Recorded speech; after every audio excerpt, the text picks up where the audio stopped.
I am on a mission to get to know as many Dead by Daylight creators as I possibly can, and in that effort, I have started this series called Conversations by Daylight.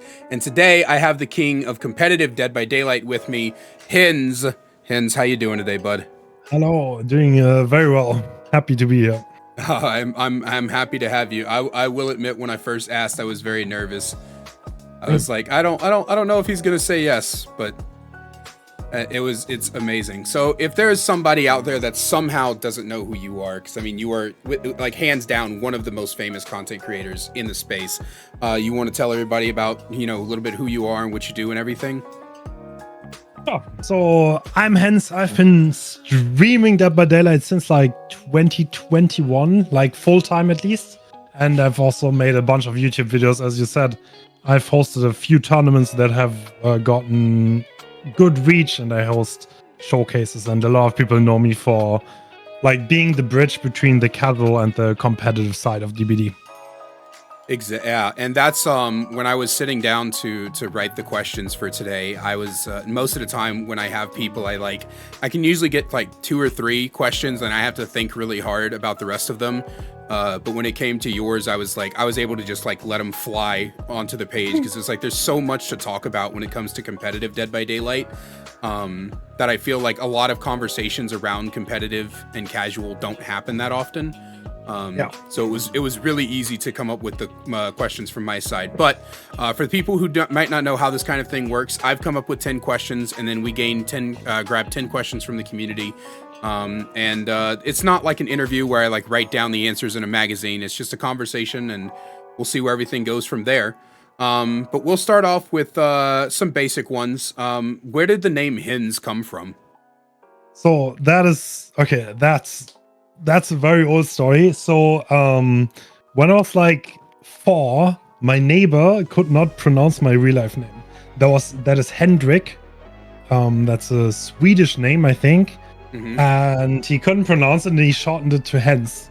And that stuck, and then my parents and my sister started calling me Hens. And I literally just took the name to the internet, so there's no creativity at all. Like, literally, my parents call me Hens. I just took the name to the internet.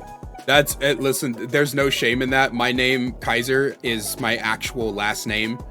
Okay. So I've had this. So when I was younger, my online name was Sanji416, because Sanji is my favorite character from One Piece. And then when I started making YouTube content around when I was trying to make it, I was like, I need a catchy name, and I was like, I started with that one guy Kaiser, because sometimes people trying to remember who someone is, they're like, that one. So that's what I went with, and then when I came out as non-binary, I went with Kaiser to Bard. So don't worry about the uncreativity. I'm the same way. I've been just using my last name. But that's a really cool story. So you said they couldn't pronounce Hendrik. You're German, right? Yes, I am. I think they were literally 4 at the time. So yeah, there was a bit of baby speech issue.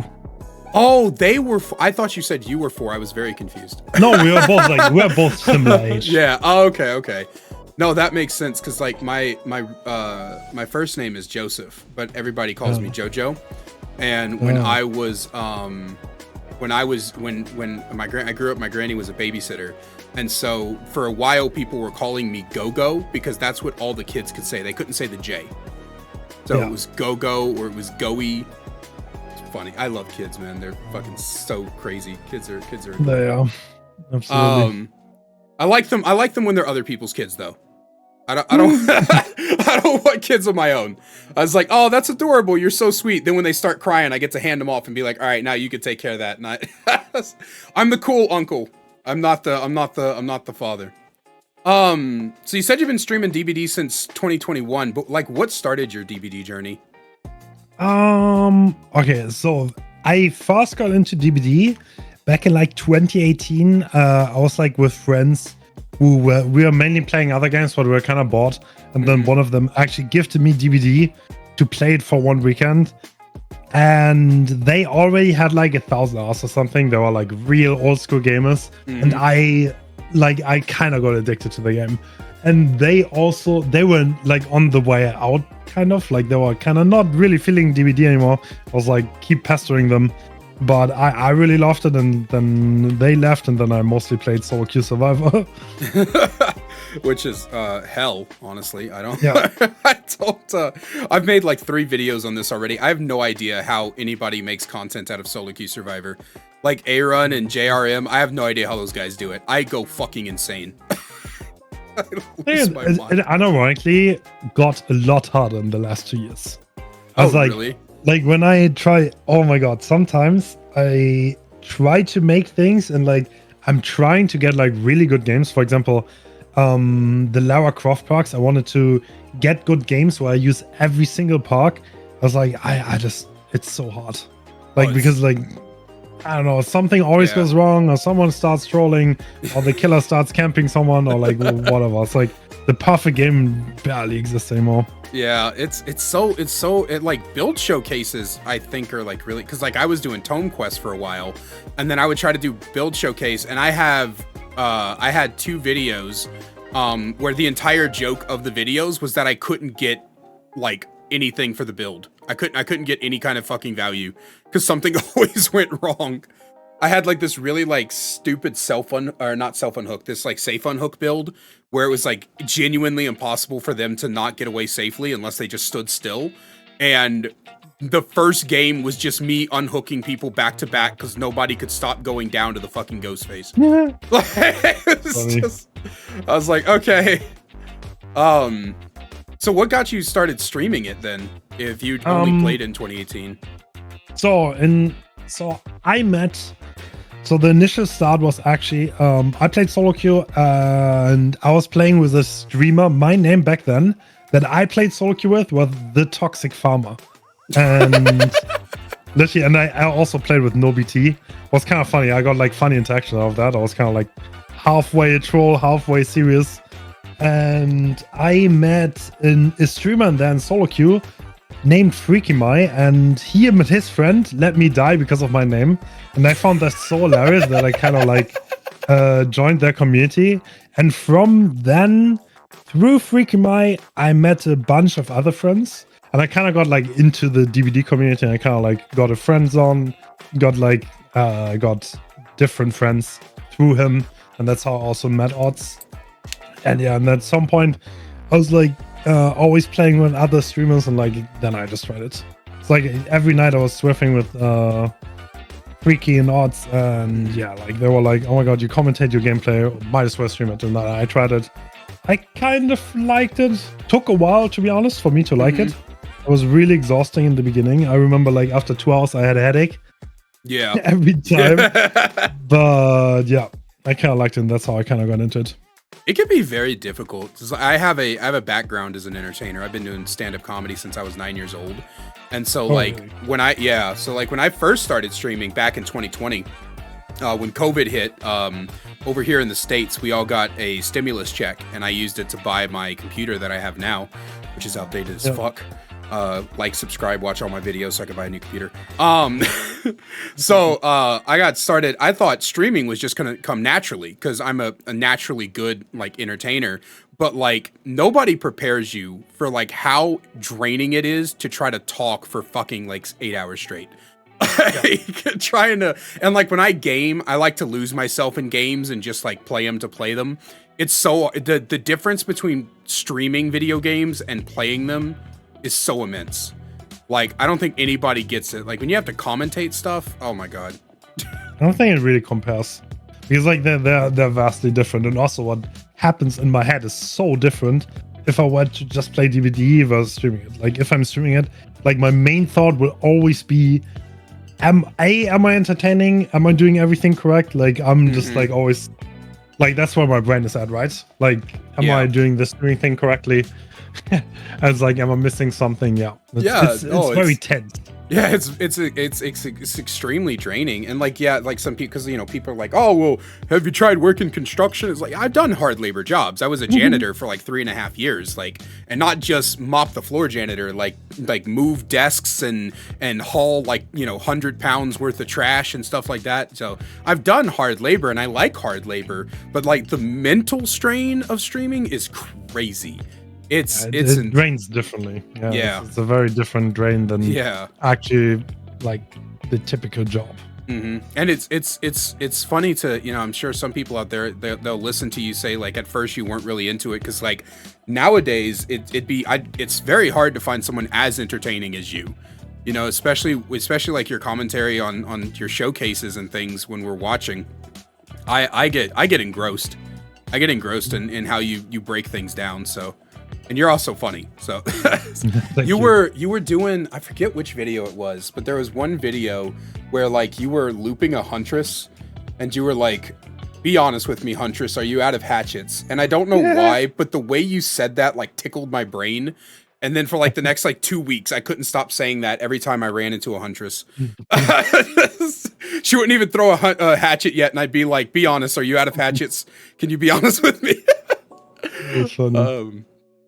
So how did you end up hitting the comp side of DBD? Like, at what point did you make that transition into competitive?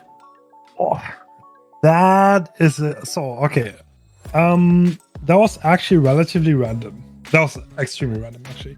How did I get... So I kind of like watched it from the sidelines for like since 2020, but like very, very loosely, right? So like I found DBD League at some point. I was like, whoa, this is how the best players play in DBD. Because that's always like generally interesting if I play games. Like I always love to see, okay, what does the best player do and what do they differently? Because like usually games that I play are not really like DBD. The games that I usually enjoyed beforehand were a little bit more like, I don't know, like competitive, I guess. Like DBD kind of strikes out because like I usually play stuff like Tarkov, I played Rust, CSGO, League, these kind of games that are like a bit more hardcore on the PvP side. Right. So I watched a showcase. So a Spanish streamer, Roydig Rüdiger, hosted a show match between Portugal and Spain, and I loved that, and I was like, oh my god, maybe the Spanish team wants to play against the German team. And I offered that to Roydig Rüdiger. Yo, maybe I can do a German team, and like I can get a German team together, and then we play with the Spanish team. I honestly didn't even want to do much there. Like I just wanted to like maybe make it happen, right, and be like the streamer behind it. And then I DM'd some people to maybe join us for that. But that ended up falling through because Roydig Rüdiger never really wanted to do that, or he had other plans in the end. But through the connections I made there, I joined some German tournaments with people that I DM'd to join the German team. And they were like, in the end, that fell through, but they were like, yo, do you want to play this German tournament? And then there was like a German comp scene for a little bit, for like 1 year. And me and the people I met there, we pretty much won everything. And we kind of killed the entire scene. Because we literally won every tournament we signed up to. Which, yeah, made others pretty frustrated. And I think that people still don't like us very much. Yeah, that was really fun. And that's kind of like how I, as a player, started joining the competitive side a bit more. Since then, I also played a little bit with other teams in the international scene, and I played against them and scrimed against international teams, but I never really played like the international comp. Yeah. Oh, I never really grinded that. Oh, I definitely relate on a certain level. The competitive, you know, watch it. So a lot of people know this, a lot of people don't, but I was a Overwatch coach. Back in Overwatch 1. So from like 2017 to about 2019, I was a personal Overwatch coach. So like watching like the best players. When I was younger, I made it to day 3 of nationals in Yu-Gi-Oh! With an OTK, Benkei OTK deck. So like I've always been a competitive player. A lot of people don't realize it because I'm not that good at the at the game. But like I also like try to watch. I just think that there's like there's such a disconnect between the normal game and the competitive side of it. You know what I mean? Because like we can watch it. You know, I watch some competitives. I tried to watch your invitationals. I'm not always able to catch them, and then like sometimes I'm like I go to queue up and then I got to go do something else and I forget about it. But you know, you can sometimes watch the way like watch the way they loop, watch the way they think, but like then you go to the normal game and you try any of that shit and it just doesn't work. Yeah.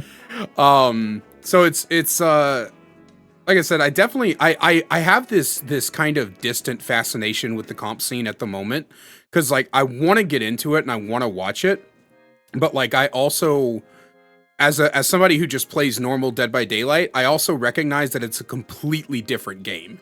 Because I mean, you guys have rules and restrictions and like all this other stuff, and it's just it's definitely something I want to get into, but I just don't know how I would even like begin to start. You know?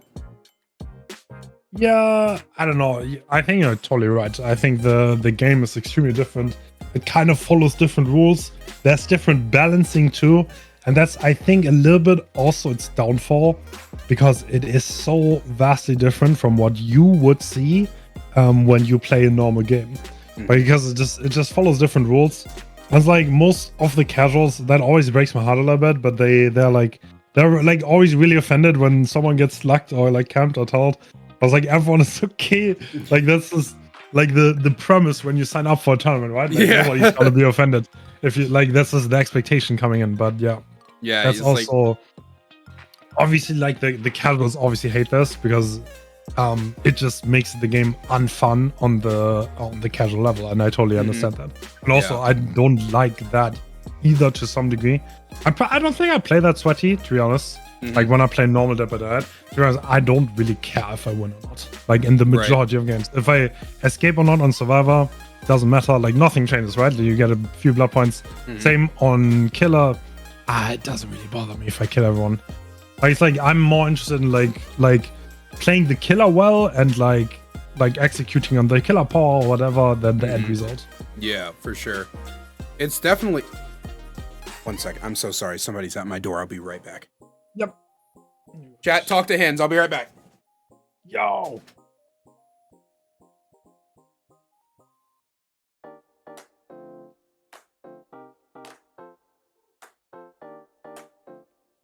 Hello. How's your day? Pretty decent. Decent, chilling. Not much going on.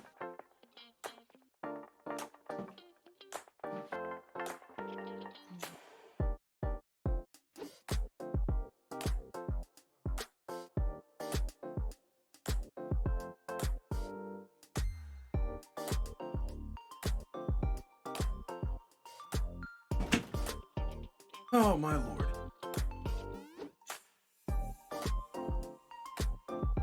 Hello, yes, does Robin live here? No, nobody by that name lives here. Are you sure? Motherfucker. This is my house. What do you mean, am I sure? Anyway. We were talking about competitive and the difference in competitive and casual. So that actually leads into the next thing that I had wrote down. You know, like you were saying, there's this for me, Dead by Daylight is the only game I've ever played where people get flamed for trying to win the game. Like, I've never played another game in history. I've played Rumble Fighter, El Sword, Overwatch, Apex Legends, a little bit of Valorant. Like I've been in competitive gaming almost all my life. You know, I played the old school Halo and Call of Duty. I don't think I've ever been in a game where people get flamed and lambasted and bullied for trying to win the game.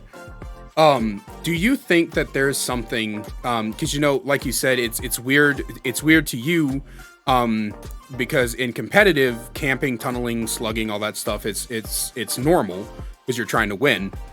But there's been this really like high tension between competitive and casual players as of late, especially with the Killer Whale video. I think pretty much all of us have seen it by now. When he did that, you know, that dive into competitive play, and, you know, he kind of showcased how competitive players seem to think that casual players are the problem, but then casual players think that competitive players are the problem. Do you think there's anything that can be done that can like de-escalate that constant tension where people are just like constantly at each other's throat in those terms? Actually, to be honest, that's rather sad, but I don't think that's ever going to change, to be perfectly honest. So like I think there are a few reasons for that, why people hate so much when especially killers try to win. I think it's because like these strategies like camping, tunneling, and slugging are harder to counter than they are to do, which kind of like makes like the very casuals get very upset, because like you don't really need much to like camp or tunnel, but countering it is a little bit harder. I think that's part of the reason why it's so hated, because like if you put really experienced players in, I don't think they're gonna care that much, to be honest. Like if you're actually like really good players, they are probably gonna be fine with it and understand that that's part of the game. But especially like on the casual side, yeah, like there's just no acceptance for it. And especially if the killer starts going hard, they think they have no option to win anymore, and it's the killer's fault. I think that's my honest take on it, on why like playing to win is like so scrutinized in a way. And also like Dead by Daylight is this, like it has a very mixed audience of like people who actually never play online games, but it also has the hardcore online game audience, which I personally think I am from, because I've always played multiplayer games. Like, I don't know, that's just the games that I personally enjoy. PvP, to be more specific. Yeah, no, and I definitely, you said something there that kind of like sparked a thing in my head. It's one of those ones where it's like, could I make a video on this? You said, camping, tunneling, slugging are easier to do than they are to counter. And that kind of like that phrasing, I've never been able to articulate, or I should say people who talk about this thing have never been able to articulate that specific point. And I think you just did really well there, because that's probably one of the biggest problems. Because I always thought to myself, like, what is the biggest, issue with what is the biggest issue that people have? Because like I say this all the time. I like on the PTB, people will be like, "Oh my god, going for a 4K on the PTB," and I'll respond with, "Oh my god, doing gens on the PTB." Like, what the fuck do you mean? You know what I mean? Yeah. But I think that's the crux of it, isn't it? While the killer might face camp in the end game or slug so they can go after the last person and things like that, it's so easy for the killer to do that, but it's not as easy for the survivors to counter those, because they are counterable, but you have to be good at the game to do it. And so it creates a disconnect, right? It's not fun. I don't think any of us are ever arguing that it's fun to get tunneled out or camped or slugged or anything like that. But it's so much more difficult, because then the response to those things is based on your skill level. If someone's getting tunneled, they have to be a really good looper, or else the tunnel is going to work. And if they're not, or if they just get fucked by map RNG, then there's a problem. And we can only do so much to prevent these kind of things from happening, I think. So I wonder if there's ever going to be a way to completely nerf tunnel camping and slugging to a point where it's not fucking the killer over. To be but honest, it also is. to be honest, that's like the golden question. And I think my honest opinion on that is, if you were to like want to change that dynamic, you would need to change DBD from the ground up, because at that point you literally need to change like the very basic gameplay loop that the game has to offer. And I don't know if the game survives that. And I don't think the developers will try to risk that. That's, to be honest, because like DBD is like the golden cow, right? Shit. Yeah. I don't know. No, that's a great point, because it is a result of the core gameplay, which is part of the reason I hate generators so much, because the core gameplay is hold M1 on gen, and that's why they go so fast.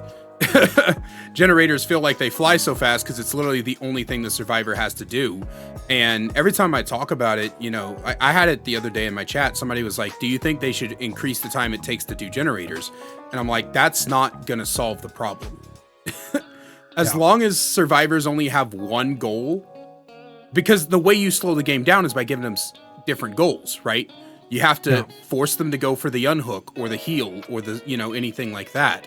That's how we slow the game down as killers. We have to give the survivors more goals. But as long as they only have one goal, generators are going to fly no matter what. Especially because it's like, oh, it's 90 seconds. Not really, because you have a billion gen progression perks, and if there's more than one person on it, and even base skill checks make it go faster. So it's you're right. It's in order to nerf tunnel slugging camping, they have to change the core of the game, and at that point they might as well make a new game. Yeah, I don't know. I think this is part of the issue. I mean, I'm sure the designers are talking about that. I'm sure they are. But like, is it actually worth it, right? Because like the Badella is like the one cash cow that behavior has. I think anything that risks that dynamic, I don't think they would do it. Personally. Like I don't know that, but I don't think so. Yeah, I definitely agree with that. If the devs gave you control of customs, what would you do to make customs more comp friendly? Yeah, that is a very interesting one. So I've heard Odds bitch about customs a lot. So first, that's a bit specific, but hotkeys for the spectator to switch POVs with the press of the button. That would be huge quality of life. A free cam that allows you to freely move around. More spectator slots. Ideally, the ability to change, like, modify the game. So, like, what is gen time? What is the hook time? What else?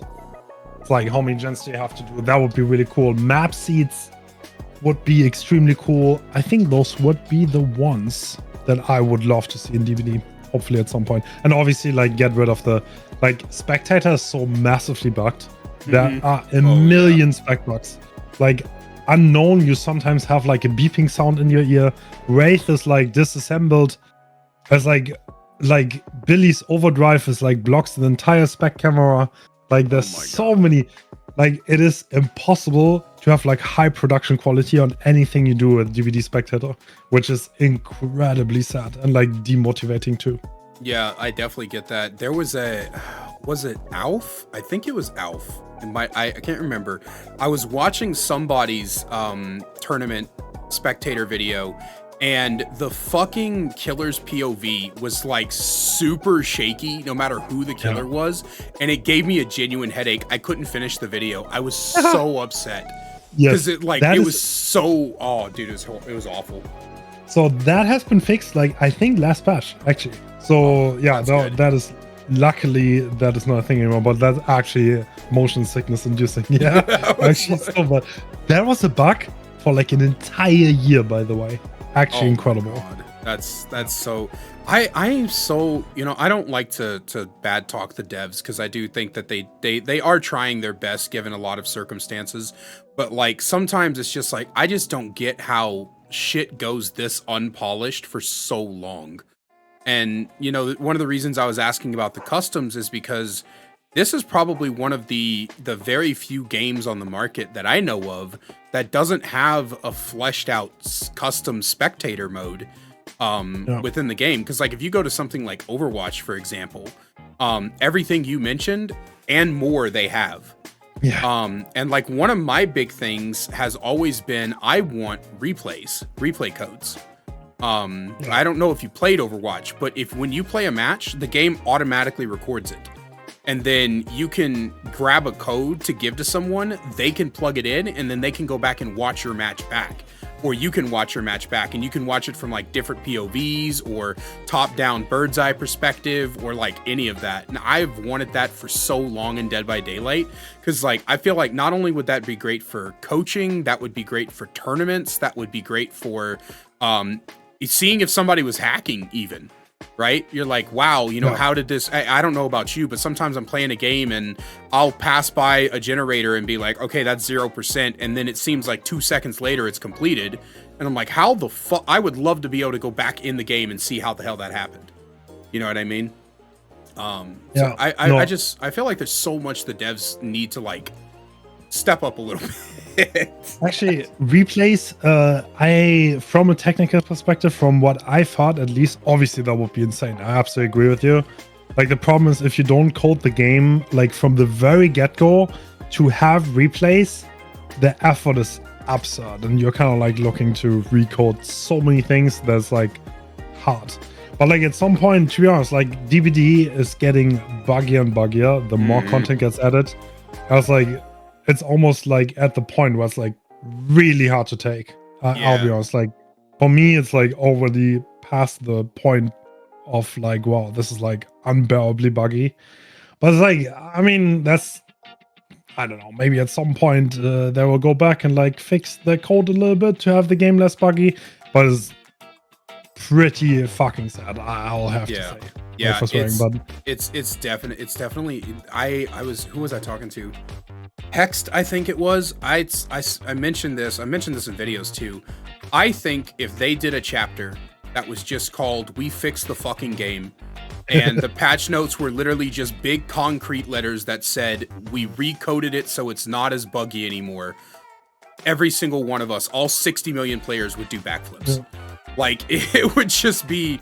Like, honestly, dude, maybe it's time for a DBD 2, Dead by Daylight 2 or whatever, right? Like, maybe it's time that the devs, like, take just a little bit or even hire a separate team. Like, you can't tell me you guys don't have the money to do it. Hire a separate team and just have them recode this fucking game. And it's time, man. It's crazy. This game is breaking every patch, man. Good. Yeah, it's actually, I don't know, like obviously there's a switch to Unreal Engine 5. I think that's still part of the reason why everything is still out of control.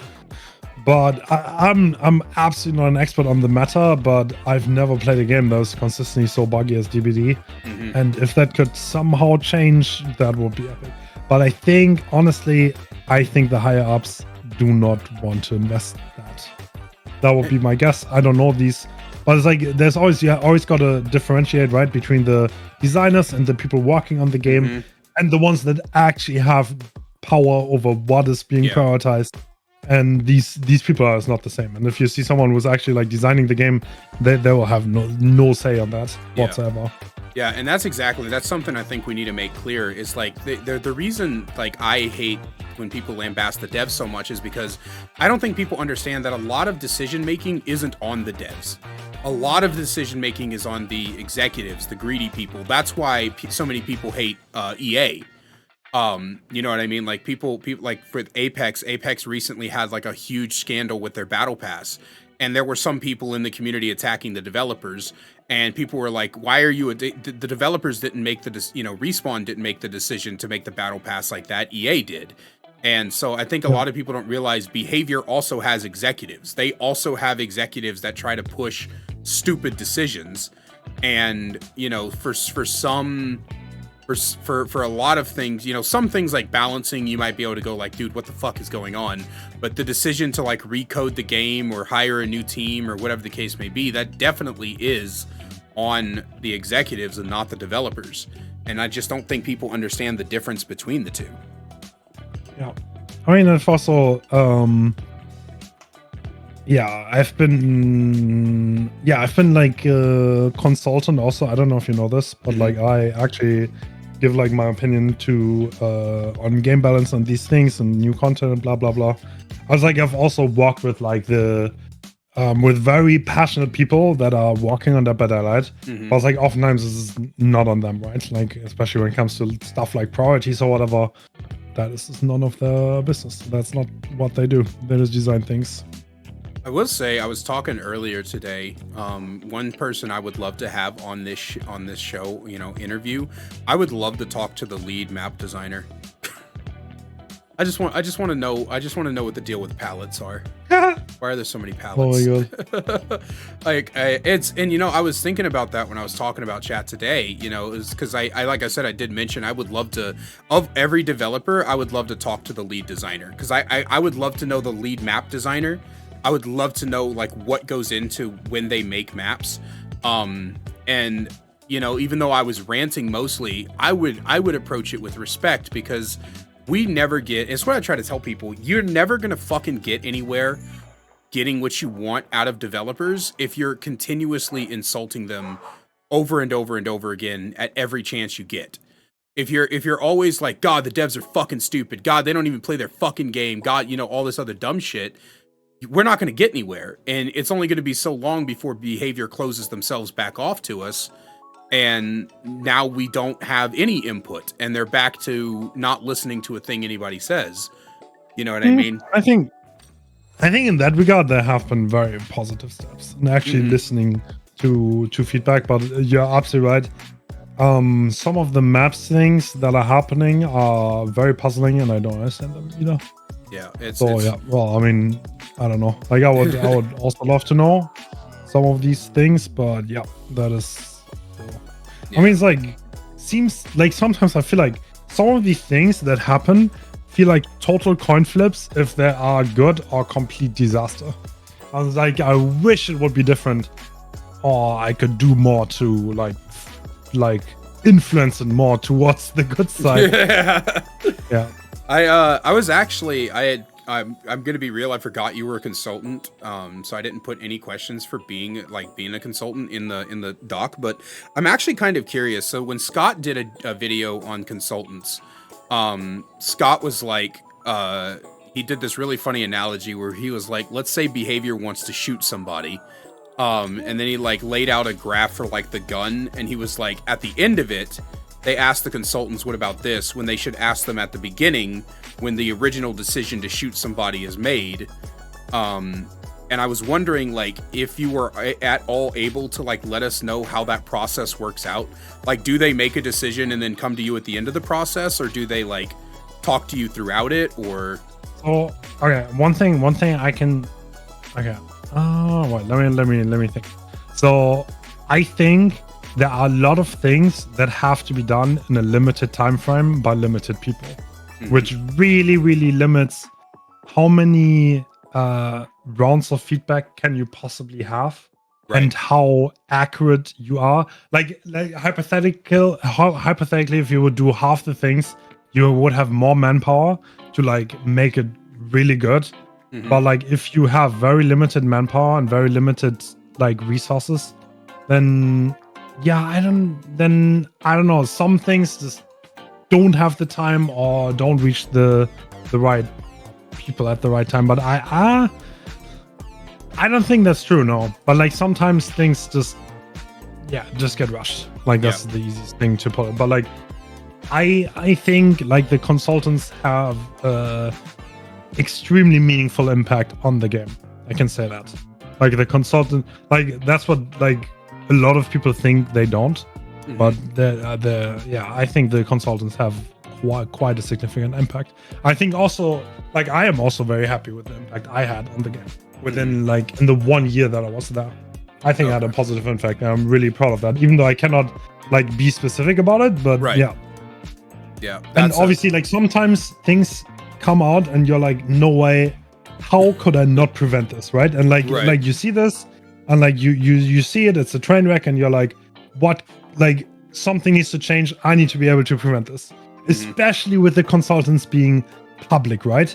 Because I am like the face of some changes, and it's like if the change is a total train wreck, it's like why? Like like I don't know, but then well, I think things are still moving, and I think I'm positive that they're moving in the right direction in the long run. Okay. I need to be extremely lawyerly in the way I phrase things, because I don't want to... No, I get it. That's when I was asking it, I was like, obviously hints can't be specific. You can't just reveal stuff. But yeah, no, I was really wondering like how consultants feel about their position within the entire process. And that's it's really eye-opening, especially. Actually, like I want to say one more thing. There was a lot of change in internally on BHVR with like the design, and I think the philosophy has changed quite significantly within the last 1.5 years. And I personally see it, and I think it's a positive change. But like not everything is like perfect, and things still need to be improved. And, yeah, that's definitely something that I've noticed, because like when I first started the game, I started in Knight's PTB, and I didn't actually play the Knight. So I'm still relatively newer to the game, but in my time of being here, Behavior has gotten so much better at listening to us as players and making correct decisions. Some of them are a little like nobody really understands. Like I think they kind of dropped the ball with the Knight, because the PTB Knight, you know, the most recent one, felt really good. And then they turned around and they just made they made changes nobody fucking asked for. And so we were all confused. Yeah. And then they released that roadmap for the rest of the year. And there were so many things on there that I'm just so baffled by. Like, you know, of course we're going to have to wait for the changes to see what they are. But it's like, who asked you to touch Pinhead? Who asked you to touch Billy? Who asked you to touch like half the shit that's on that list? And so I think for a lot of us, we're just, I personally just want someone to talk to us. Right? I want somebody from behavior to come out and tell us what the hell's going on back there, because for a lot of us, we're just baffled, man. Like some of these changes are just like, I don't remember anyone asking you to do this. But I do think they've gotten agree. better. I think the communication is still lackluster. Mhm. And like sometimes like knowing reasons for things is like massive. Like that can give you so much acceptance and like make people understand what is going on and why it's happening. And yeah, well, like you're absolutely right. Like especially like the cooldown change on the Knight is like, I don't know, like that's it's telling people why something is the case goes a long way. And I'm hoping somebody at behavior, you know, watches these and they realize that, you know, it's arrogant to think that people at behavior are watching my videos. But, you know, I'm hoping that someday, if enough of us are like, hey, we just want to be talked to, which I know is always hard, right? Because like as developers, you go out there and you put yourself out there and you try to talk to people and explain your reasonings for something. And then, you know, a bunch of fucking 14-year-olds who have lived with their head perpetually up their ass decide that they're going to harass you because they don't like the reason. Where, you know, and so it's I could never be a live game developer. I don't know about you, but I can never develop a live service game. I would definitely yell at people instantly. Dude. Like, why is such an idiot? Yeah, dude, like if a decision comes out and then somebody walks up and tells me to kill myself and I'm like, it's a fucking video game, you absolute cretin. Like, what the hell is wrong with you? Yeah. You know, I couldn't do it. I don't have the tact, I don't have the mental patience, like But back on track, do you believe that Dead by Daylight needs its own section in the behavior dev team, like one that's dedicated just to the competitive scene? Actually, I don't know. So there's a bit of history. Like behavior tried doing more competitive things, but like it kind of never. So like in 2016, the host of the tournament was like huge dumpster fire. The commentators had like 25 hours in the game, and like they had no clue what they're talking about, which was very embarrassing. And they tried community cups, but it didn't really take off because they didn't approach the right people. Like they had this it was well done, but it had zero publicity, and that was incredibly sad. But yeah, would be cool if they like endorse it a little bit. I think just that tiny bit can go a long way.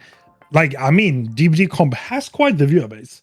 Like the last tournament I hosted had like, I don't know, like 4 or 5K average viewers. So that is quite a lot. So yeah. And yours are getting tons of attention. Yeah. The invitationals are doing extremely well. So that was pretty nice. I mean, hopefully it would be cool to like expand on that. But it's like I feel like corporates, they always want weird things. So yeah, I'm not sure. Like ideally expand on it, but yeah. Maybe it's maybe less of a in-game development team and more of a sponsorship of like community tournaments. So would probably work out a lot better. Yeah, so I mean, hosting tournaments is a huge time sink for me at least, and is absolutely not worth it. So I think on the Spring Invitational, I'm pretty sure like I invested more money than I made out of it, and I invested like also hundreds of hours into hosting that. So it's like that was actually the dumbest thing I've ever done as a content creator. Even though like the viewer numbers were good it's like this is not worth it because you have prize pool, you have staff, you invest so many hours in making the tournament in the first place when you could just make a YouTube video on some random ass build on survival. Right? Like the effort just doesn't add up. No, for real. I was actually trying to look out to see if you wanted commentators during the invitational because I was gonna apply, but I never saw anything about it. I love commentating stuff. As you can tell, I mean, it's like shut the fuck up. It was just mainly me and Tofu, to be honest. Like I've never wanted to like expand it too much. I feel like if you like go too crazy on that, like you kind of lose what made it amazing in the first place. And I think, yeah. And it's also possible to like just run yourself ragged, you know, like you start off with like a small like fun thing, and then like you try to turn your village into an empire, and eventually you just kind of like it's too much for one person. It's crazy. Yeah, I mean like the winter one was a big success, and then the spring one I wanted to make it bigger, make it 2 weekends. It was like it was way too much. Everything was just way too much. It's like the effort required was ridiculous. Yeah, people have asked me even some of my mods. They're like, "Oh, when are you gonna do like a Kaiser tournament or something like that?" And I was like, first off, I'm way too broke for any of that shit. I donate plasma twice a week to pay my bills, bro. Like I'm not. I have this like it's sort of a side tangent, but like a lot of people seem to think I'm like bigger than I actually am as a creator. You know what I mean? Because like I average like 20 viewers on Twitch, and then like all my videos get from like 1.5 to like 4K views or something. And like I've pointed, you know, people have taken notice that people like you and Kaido and Mint Skull know who I am. And I think like they see like your names attached to viewing my content, and they like think that I'm like this big rich YouTuber, and it's like, guys, I barely pay my bills right now. I live off of sometimes when I go hungry, I got to imagine what food tastes like to try to stave off the hunger. Okay, like I don't make that much, but the other reason is that like I just don't even don't want to even think about what goes into trying to make a tournament, like a community tournament, like the amount of headache it's got to be. I just couldn't do it. I just don't think I could do it. Also, everyone is mad at you because you're the referee. It's like, yeah, you make a bad call. I mean, I even witnessed it. There was this charity tournament that a friend of mine played in, and the call that they made was atrociously bad. Like it was related to a no tunneling rule, where they just randomly, arbitrarily made it to where the tunneling that happened didn't count because there was like a certain amount of window that it passed that nobody knew about that wasn't even in the rules. And it was just like everybody's reaction to that call, except for the team that got benefited from it, you know. Everybody's reaction to that call was like, what the fuck are you talking about? Like, it was so terrible. And I'm like, that one little, a small mistake like that, I would hate myself for the next 2 weeks. I would like, you know what I mean?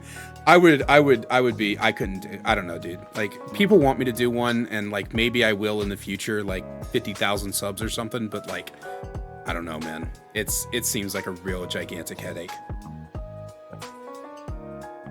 No, it is. Yeah. So if somebody wants to get into competitive, how would you suggest they get started?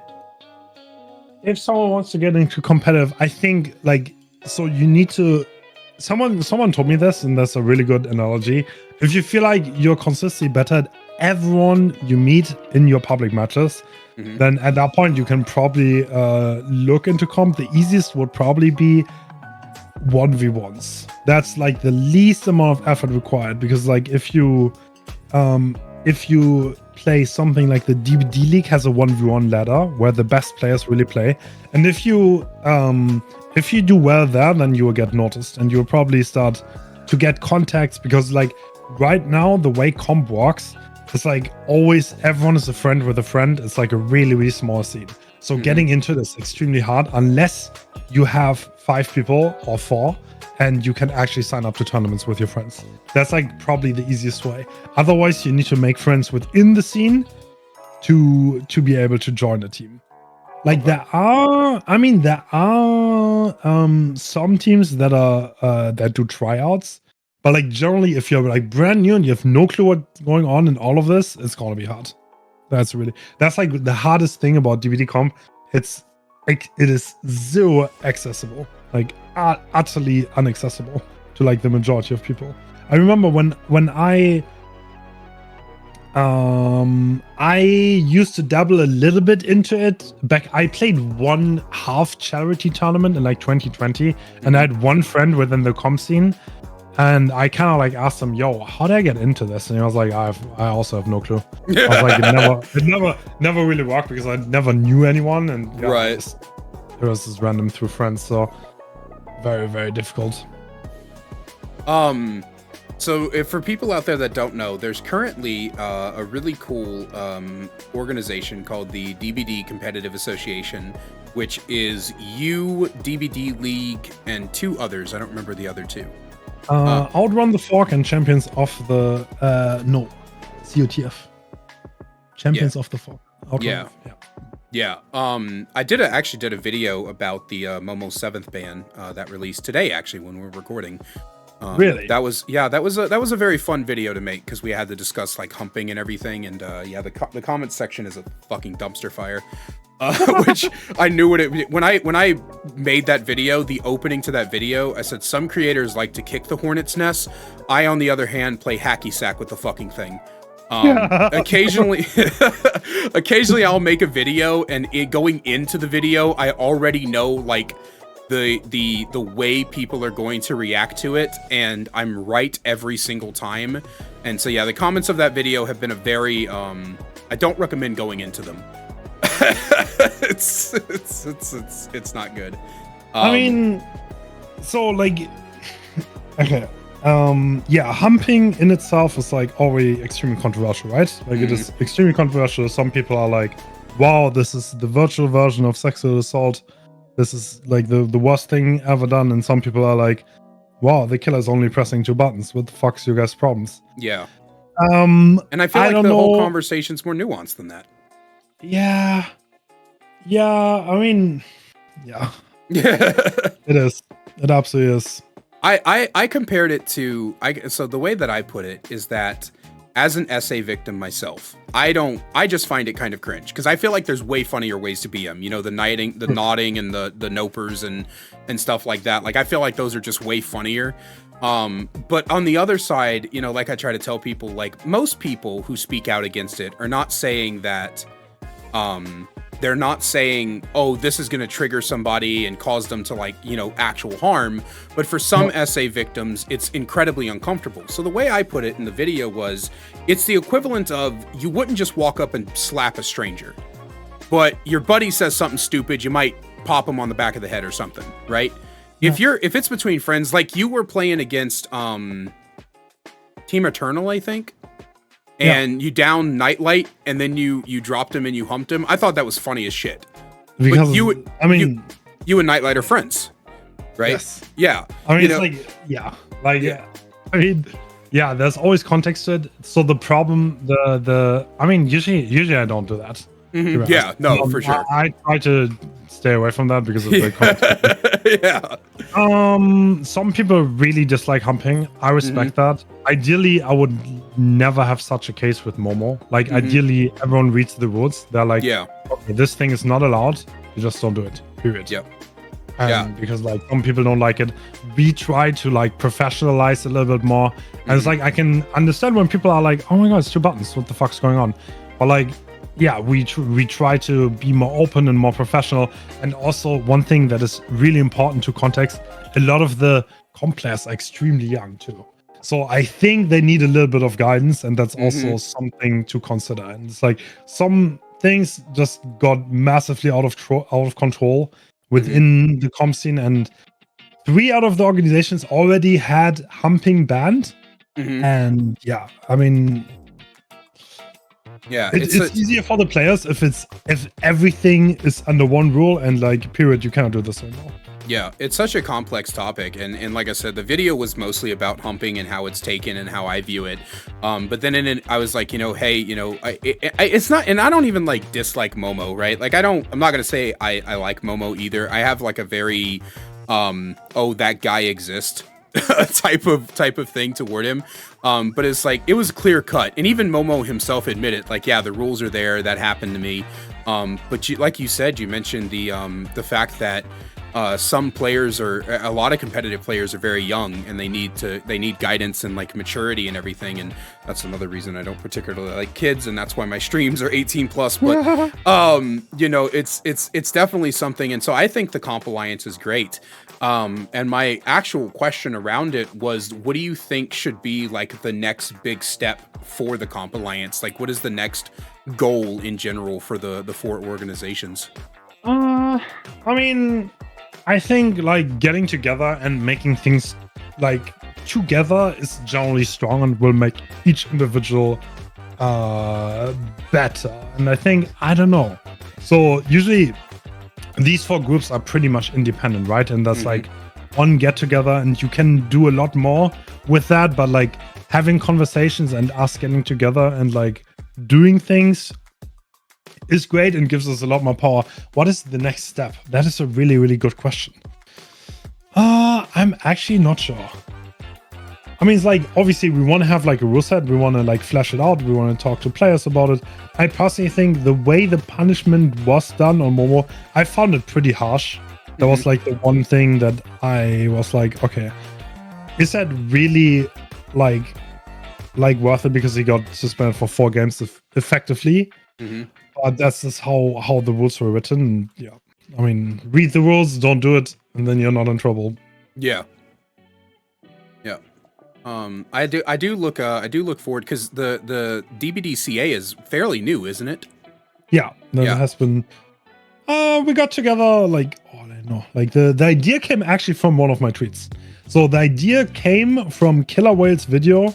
So the base idea of this is like, okay, everyone views Comp DBD as one collective, but it isn't one collective.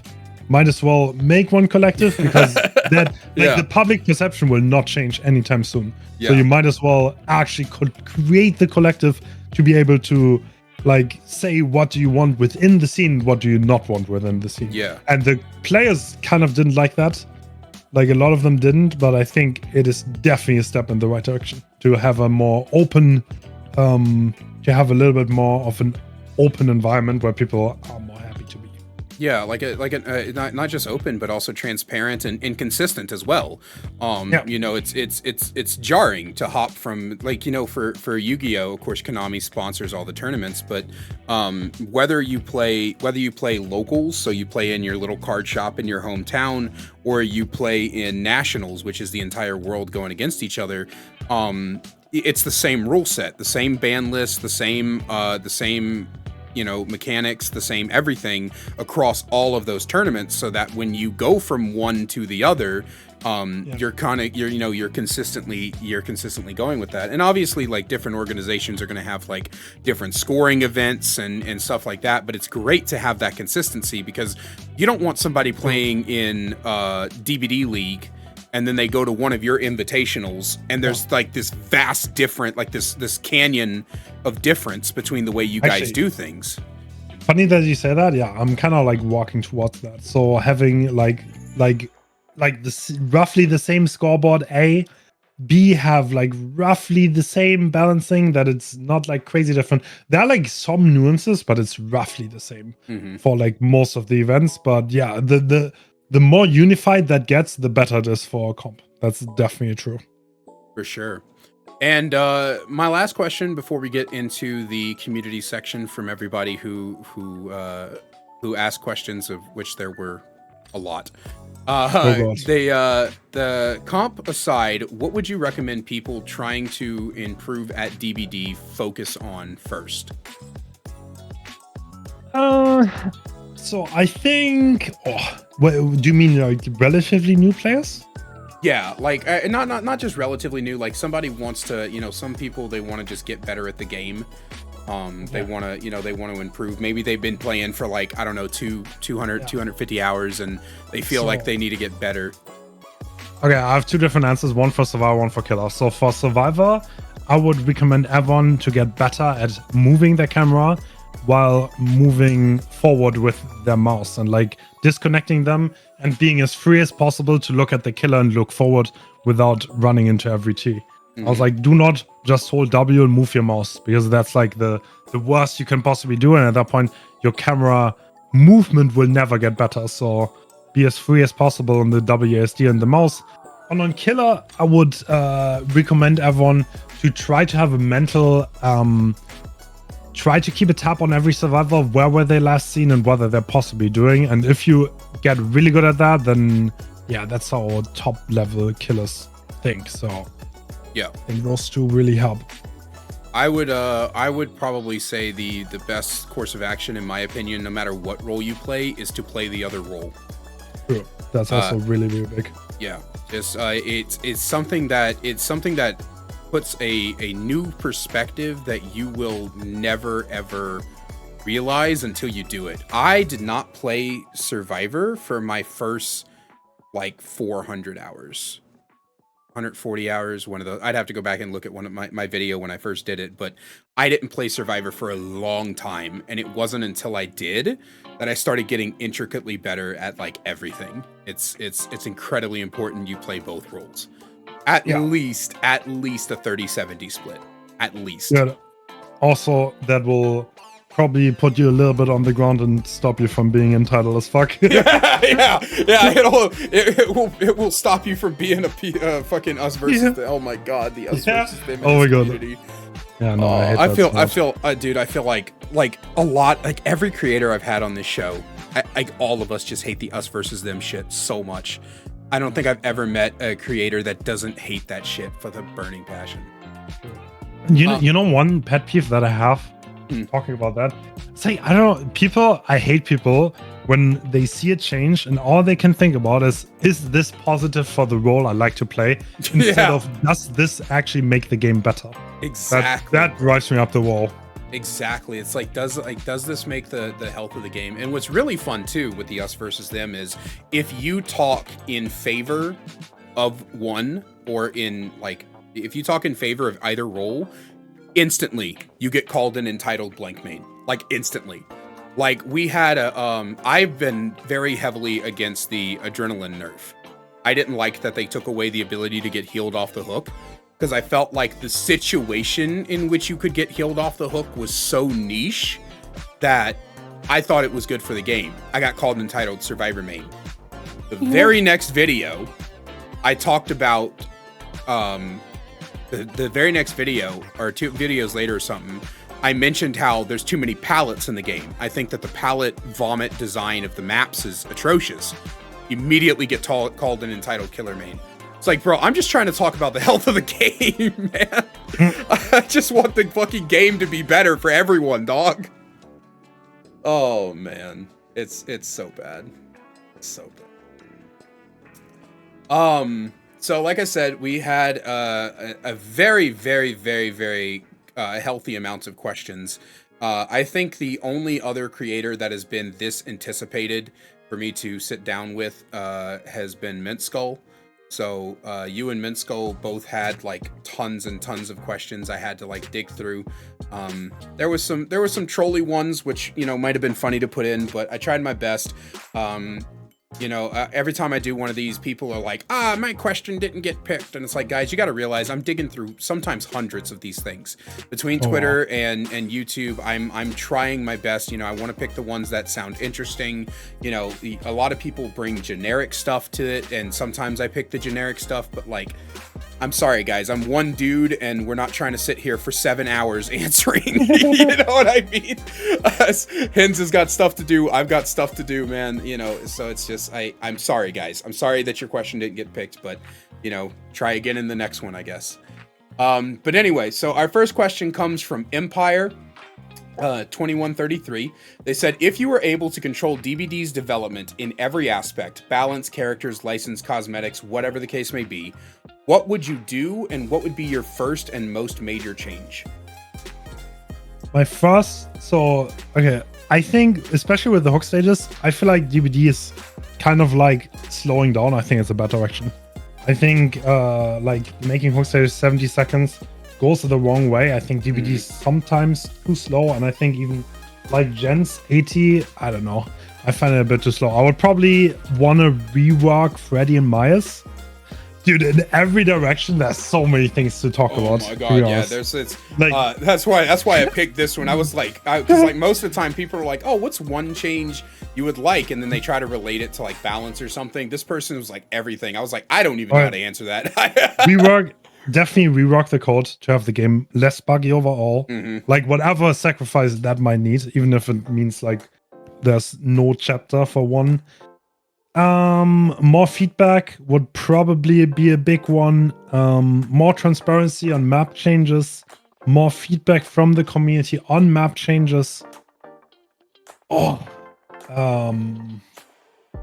I think that's roughly it. I mean, like license, obviously get every license under the book. Yeah, I like original chapters more at this point. Yeah, I know if I'm crazy for that. But dude, I think like the original chapters are just more free from a design space, and that allows for better gameplay implementation. I 100% agree. I did a video on this recently where I was like, look, dude, licensed content is getting out of hand. I mean, like having 3-4 licenses back to back to back is just getting too much. And don't get me wrong, like as a Dungeons and Dragons certified nerd, I have an entire YouTube channel where I talk about Dungeons and Dragons. As a Dungeons and Dragons certified nerd, I love D&D. I absolutely adore it. Vecna is my main. I have a lot of fun. I love the chapter. Really? And I love wait, what's up? I find it really amazing. Okay, I don't find it amazing. I find it sad how few people are playing Vecna. I love the killer. Me too. But like I don't see anyone else play it. Dude, I said the same thing. I was like, I think, you know what I think it is? I think it's the singularity problem. Vecna is really complicated. Yeah. And so people try to pick him up and they get locked in, right? They'll get locked in. So I got somebody asking me for tips on Vecna. And I was like, that's really general. Like, where do I even fucking start? But I was like, okay, learn how to cycle your spells. Because a lot of people, you know, I said a lot of times, you know, cycling spells is probably the best thing to do. Everybody wants to like either save their spells or they choose like 1 or 2 spells. And the person was like, they were like, well, cycling your spells sounds complicated. And I was like, yeah. I said the thing is that what you need to do with Vecna, and that's probably one of the hardest parts about playing him, is every decision you make has to have a plan, right? When I see a survivor approaching a loop, I need to decide, am I going to use Mage Hand? Am I going to use Flight? Am I going to use Fly? You know, or do they have magic items? So I need to use Orb first. Like I need to decide. So I said, you have to have a decision for every loop you approach, or else you're going to have a bad time. And I can even see that when I'm playing Vecna and I don't do that, I suffer because I don't have a plan for the loop. And not every killer does that. You know, you play somebody like Clown or Demogorgon, which are my personal favorite brain off killers to play. And for those, you go to loop, you shred, you throw bottle, you hit, right? But Vecna doesn't work like that. So I think the reason that Vecna doesn't get played that much is very similar to the reason Singularity doesn't get played that much, in that he requires a lot of thinking, like a shitload. Right now it's probably my favorite killer. So yeah, I relate, but like I just love how many options you have and how much you can improve, right? And like, you're never going to be perfect on Vecna. But it's like also, I think that's kind of like a problem with the recent killer designs. I think they're getting overcomplicated. And that's why they are not getting played as much. Even though I think, like, I love stuff like Unknown and Vecna. I love both of them. And I love them and I both play them. But it's like, I also recognize I'm not playing against any. And it's like, it's just too complicated. So like, rolling back to that question, I think more simple killer powers are definitely something that I would go for. Yeah, that's honestly, it's a good thing. I find it funny too, because you used to be a Billy main as well, right? Yeah. Yeah. So we're both Germans. We were Billy mains, and now we're Vecna mains. Yeah. That's I'm not full German. I have German blood. You know, Kaiser. Oh, obviously. Nice. So my family, my great grandparents were immigrants, illegal immigrants from Germany. So I'm only 4th generation American. Yeah, they came over on the boat, stowed away over here. So it's pretty cool. It's pretty cool family history. But yeah, so like with the licensed content, you know, I was saying I like Vecna. You know, Castlevania's coming up, and I've always been a big Castlevania fan. But dude, they slapped so hard with the Unknown, like where like I want more unknown chapters. I want more All Things Wicked. Yeah. That was a banger of a chapter. Can I say one thing? Yeah. The guy who designed Unknown, they joined the designer team and designed Unknown, by the way. It's 20 hours in the game. It's like, actually, I don't know. Like, that guy is a legend for me, personally. Yeah. For me, absolute legend. Joins to BHVR, designs one killer. It's Unknown. Absolute. I love playing Unknown. Like, it's obviously like a little bit too complicated, but I think that's also what they were kind of like aiming for. So I think they knew the implication there, but a high skill cap killer and like so much to learn and so much to master about. So yeah, it's you know, they did so well, and it's like I want to see more, because realistically speaking, licenses are probably what's gotten this game to 60 million players. Let's let's be real with ourselves. But I think like 1, maybe 2 licenses a year is enough. I want to see the dev team flex their muscles. And like you said, it's more freeing. You know, when they make changes to, when they do license killers, they got to run the powers by the license holder. They got to run the maps. They got to run the outfits, the cosmetics. You know, there's not as much freedom in there, and I think that's personally what's been taking the Freddy rework so damn long, is they're trying to get New Line Cinema, because like the last time I mentioned this, somebody was like, oh well, they actually confirmed they don't need a do license to show the powers or change the powers, and I was like, wrong, they don't need licenses to change numbers, but Freddy doesn't need number changes, he needs a new fucking power. Like, they have to sit down with the license holders, and because the license holders ultimately decide how their game is represented or how their stuff is represented. So they have to be like, hey, this is the power we want, and then they have to get the executives off their asses. And so like, I just want more original content, man, because like licensed content is so limiting in all the things they can do, and it kind of makes me sad. I'm not gonna lie to you. It kind of makes me sad. I feel like we've kind of lost the plot a little bit. Like there's so many in the 2 years I've been playing, I think I figured out like over 50% of the things released have been licensed content. I'm tired, man. I'm worn out. I can't imagine how people felt when you guys got Bubba, Freddy, and Pig back to back to back. Like, I mean, I think back then that was massive for the game though.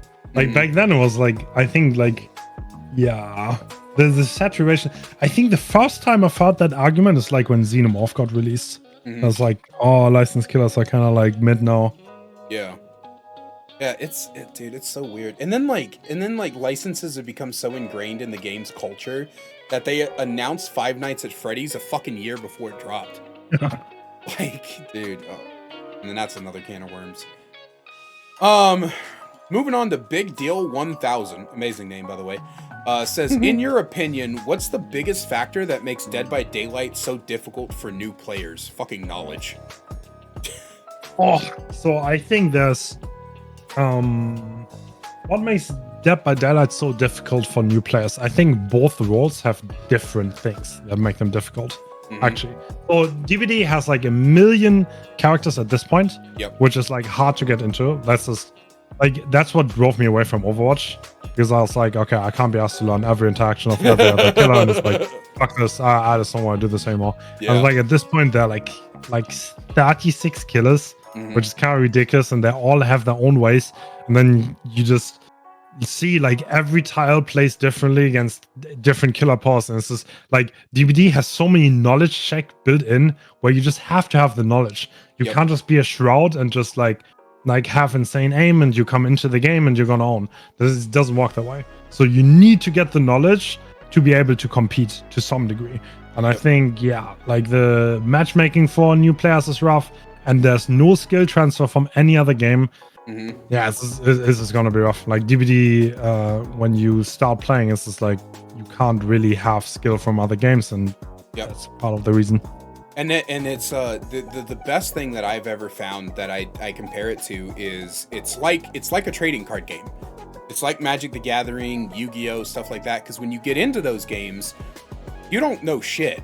And you can be taught the core game, but that's not going to matter the moment your opponent plays a card you've never seen before, because you don't know how to play around it.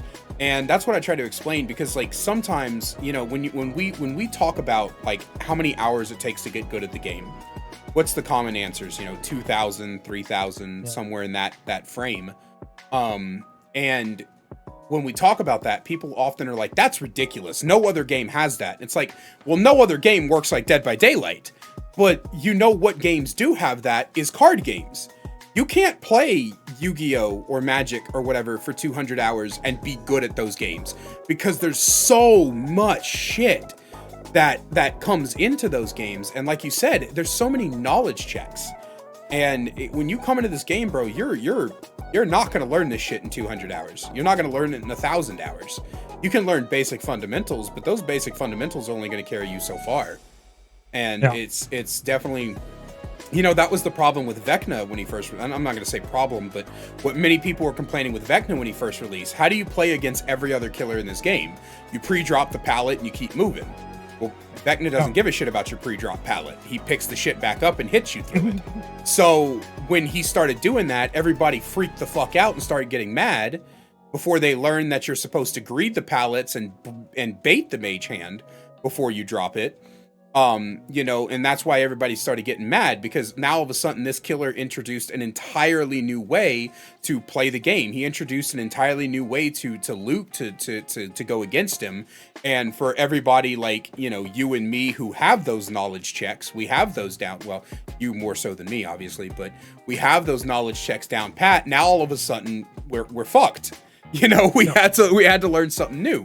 And, I don't know about you, but I personally love learning new things. That's one of the reasons I like new chapters, because, I want to always be striving to get better at the game and learn how to do things differently.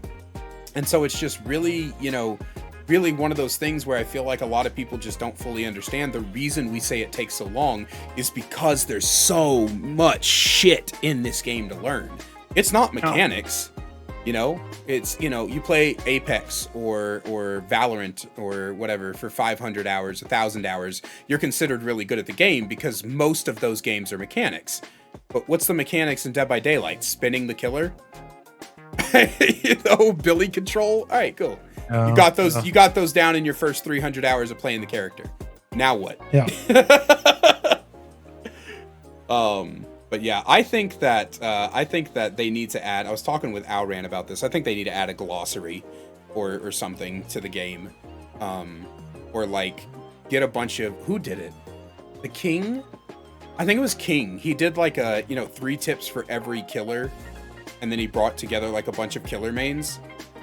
I think they need to do something like that. Like reach out to the community, find the best or the most knowledgeable for each killer, and then have them, help them develop in like an in-game tutorial or something that just helps people learn. That is true. Like that's one of the sad things, especially like with stuff like Unreal, when nobody really knows what she does anymore. The fact that like an in-game tutorial could help so much. Mm-hmm. Yeah, the developers already have so much on their hand. I don't think it's gonna happen. Yeah, it's something that it feels like we have to. It's something that it feels like we kind of have to just kind of hope. Probably won't, but that's how the new killer experience, or that's how the new killer skill new player skill can improve. I would say a lot of the new killer experience also boils down to how fucking expensive it is to get, like, whether we're talking time or money, how expensive it is to like get characters in the first place. You know what I mean? Yeah. It's oh man. Next up, we got a question from Mr. 805. He said, in your personal opinion, do you feel that this game is casual or competitive at its core? And can you elaborate on your reasons or feelings for it? Is this game casual or competitive at its core?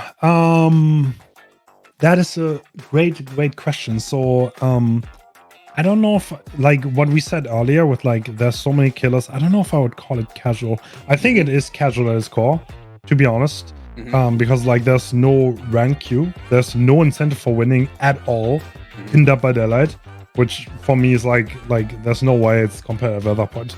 Like at its core. Right. But at the same time, there's so many killers People still care a lot to win, and yeah, I mean that's kind of like the divide. Who do you give the crown to? Kind of like these are the two factions. I think I would answer casual, but I think both have their right to exist. Yeah, I feel like, at least in my opinion, this game is what I call casually competitive, which sounds like a cop-out, but here's my explanation. Smash Brothers is casually competitive, right? Yeah. You play Smash Brothers, you and your buddies pick some dudes, your favorite video game characters, you come together and you have a big brawl out, and everybody gets drunk, and you know, maybe one or two friendships end by the end of it. But you're still competing with other people. And so the casual aspect is, it's obviously a party game. Mario Party is a great example, right? That's a party game, but everybody's still coming together, you know. And like you said, the complexity of the game also matters. I don't know. I'll be honest. I think DBD is just too complex compared to those two. I don't know if that's like a crazy take, but like that's what differentiates DBD for me, at least, because I would not call DBD a party game. I think it's too far-fetched just because of its complexity and how hard it is to get into. Yeah, I think I might agree with you on that. That's like, yeah, for sure. Well, yeah, because like you said, the complexity it runs so deep, and that's what we were talking about with the hours. There's so much shit about this fucking game. Like, this isn't a game. I think that's why everybody liked the 2v8 mode so much, and the chaos shuffle in that, because those were modes where you just log in and turn your fucking brain off. And like that's because like that's what I did. You know, I watch I'm addicted to like video essays and stuff.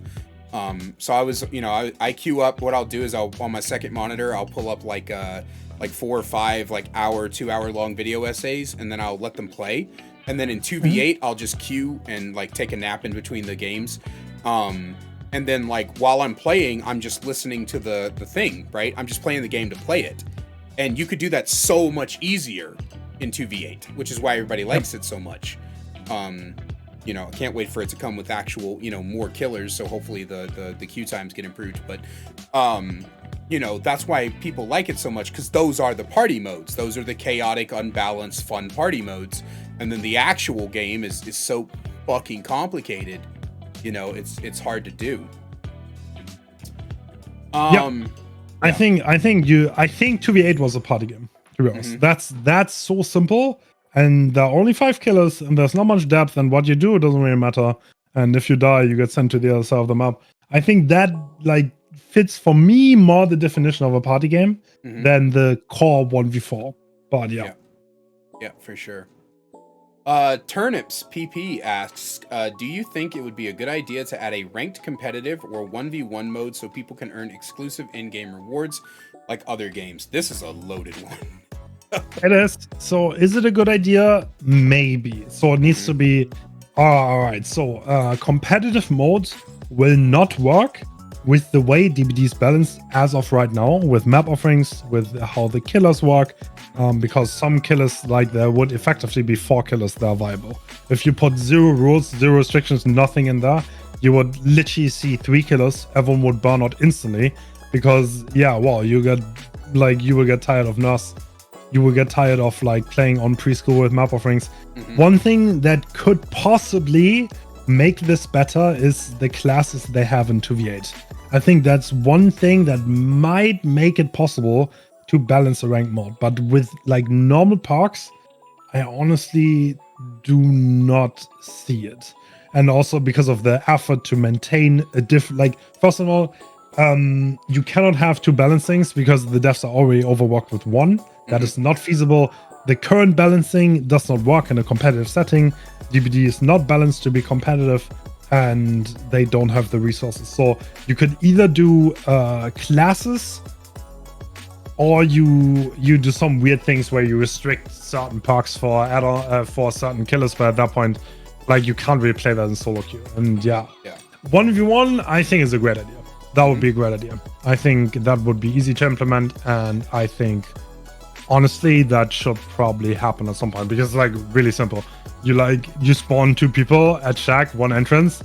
It's like you have a 3-to-1 timer, let's go. Then you chase, and if the guy dies, then the match ends. Like that is easy, right?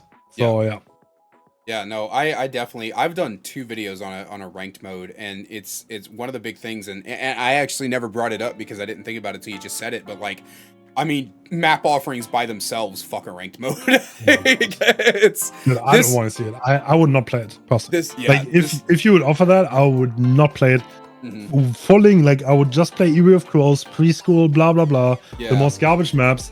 You would play against the most garbage like parks. You would play against the most garbage pillars. That will get boring so fast. Yeah, making a ranked mode the first thing out the door would have to be offerings. Have to be the first thing that goes out the window.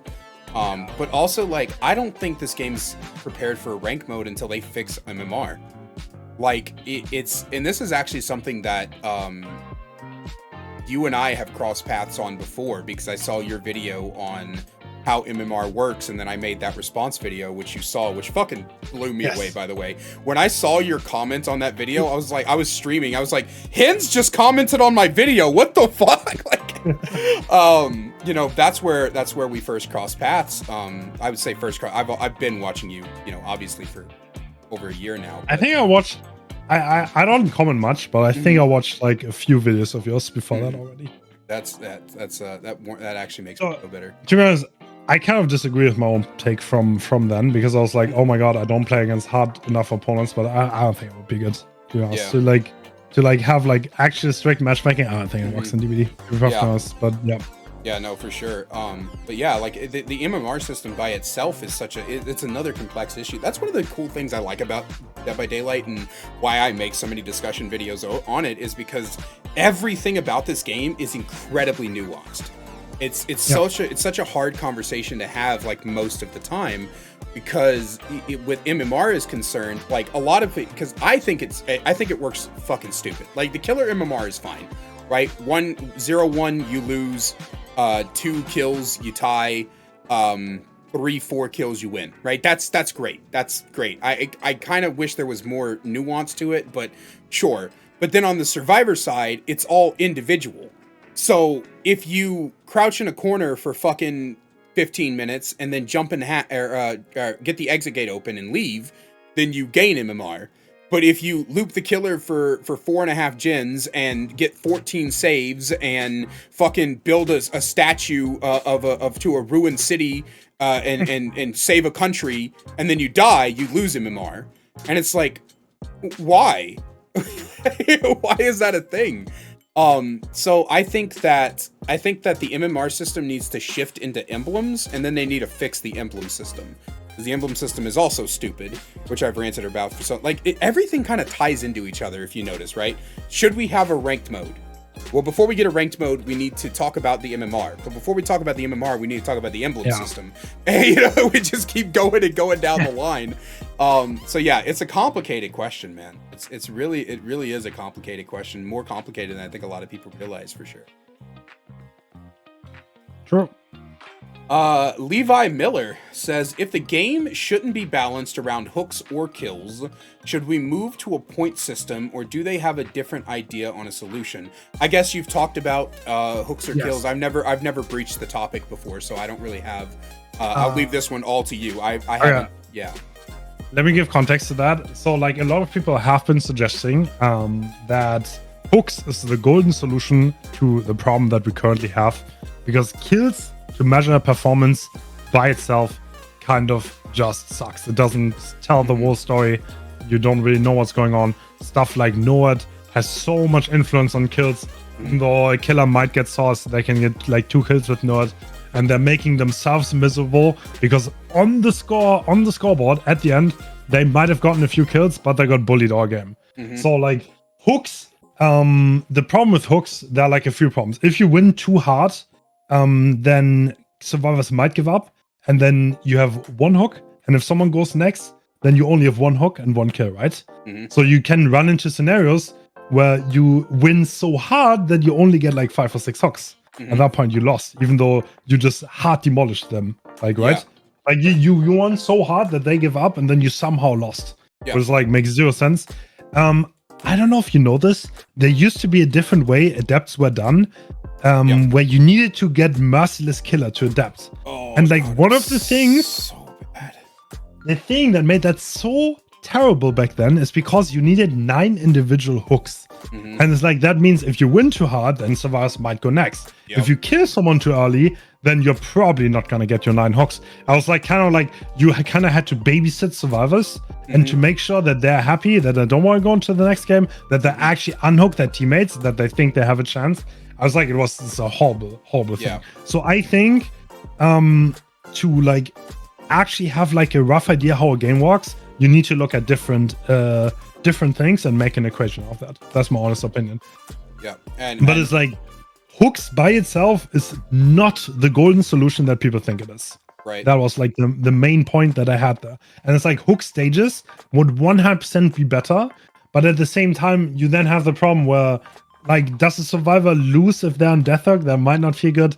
Like, I think you need more nuanced solutions to those problems. Like, you have no simple way to go about this, and it's a good solution. I think you will need to make a more complicated system.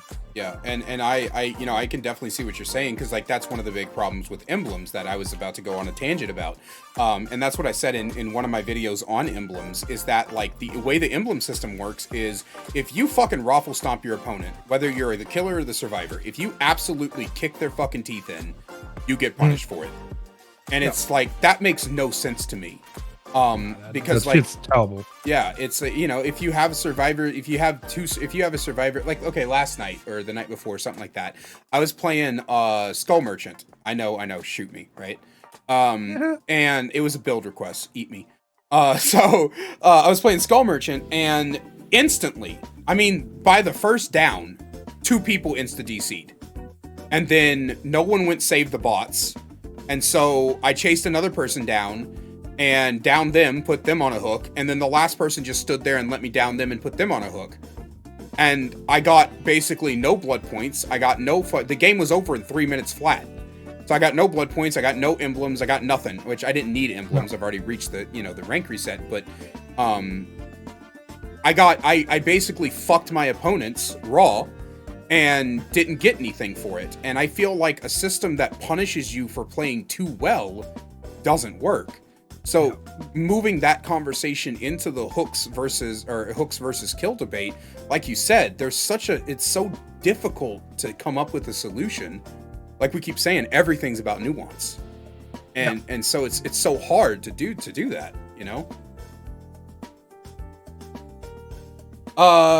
Quoro, I'm gonna butcher the shit out of this. Quoro Maru's brother 3588 asks, what do you feel is the biggest flaw with Dead by Daylight matchmaking, causing it to sometimes feel so inconsistent? Okay.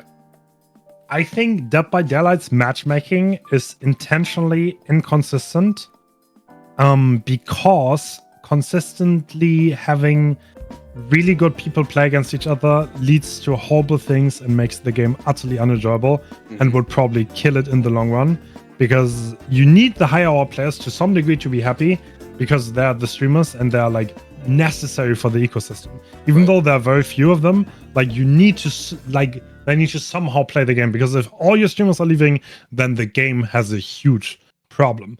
And actually, that's gonna wrap me back around to the start where MMR just came in, and that was honestly quite an interesting time to play DBD, because like at some point when MMR got introduced, you were only playing against Blight and Nurse on Survivor.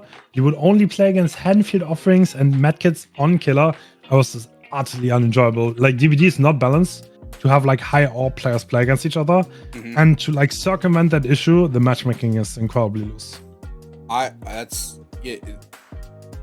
Sorry, my brain fucking froze. I came in after MMR started. What was it like back when matchmaking was based off of your rank? Actually, it felt a lot like it does today, to be honest. To be really honest, but so that depends on where you played in the month. So at the very beginning, it was incredibly random because everyone got rolled back. So like there were different time periods. There was a time where everyone got reset back to rank 20. So literally, like at the very beginning of the month, there's zero matchmaking, and then like you had to rank up, and like if you got to rank 1 fast, you would actually play with the hard sweats, because like everyone would play all day, would be at rank 1 after like 2 days. And then you had like a few days where you would actually play with hard sweats, and like everyone was like hard grinding the game, and then it would loosen back up because more and more people would slowly graduate to the high ranks. At some point, they did soft resets, so you only reset back down like a few levels. And that kind of like, that was a similar system to today. It was pretty inconsistent. You got new players, you got very experienced players. Yeah, I think, honestly, I think that's what they try to do with MMR now, to be honest. They try to like go back to what they had initially with ranks, roughly. Yeah. I definitely, the entirety of the MMR conversation, not just with, or matchmaking conversation in MMR and stuff, not just with Dead by Daylight, but like overall is such an interesting conversation to me because we are simultaneously trying to make the game fun for everyone, which feels impossible. And also everybody thinks they have the answer, and so it's so difficult to be like, yeah, like here you know, here's the flaw in the matchmaking, here's how we improve it, because the improvement you introduce is almost always going to lead to somebody else being unhappy. It's such a, like I said earlier, I could never be a game developer for a live service game. I couldn't do it, man. No, I think to be honest, I think it's a fruitless job. Like, you will always get blamed. I don't think DBD is like, okay, that's a hot take. I think DBD is unbalanceable. I think if the player base would understand that, I think that would go so far. But like, everyone is like stuck in their own world, whatever our account you might be at. But like, I think everyone is like stuck in their own bubble. Like, whatever they think is OP is OP. I was like, yeah, like you kind of like, if you fix an issue on one end, you might create one on the other side. Yeah, for sure. It's definitely, it's one of those things where, like you said, everybody's in their own bubble. Everybody views things only from their perspective, and it goes back to what we were saying earlier, where you should play both roles and try to play them both pretty healthily, and honestly play as many characters as you can as well. I was, you know, if you really hate a killer, so like, for example, I hate Legion. I think he's the most boring fucking thing to play against in this game. I cannot stand having to play Mending Simulator, you know, 5000 every single fucking game. So I started playing Legion because I hate him and I wanted to see what it's like from the Legion's perspective.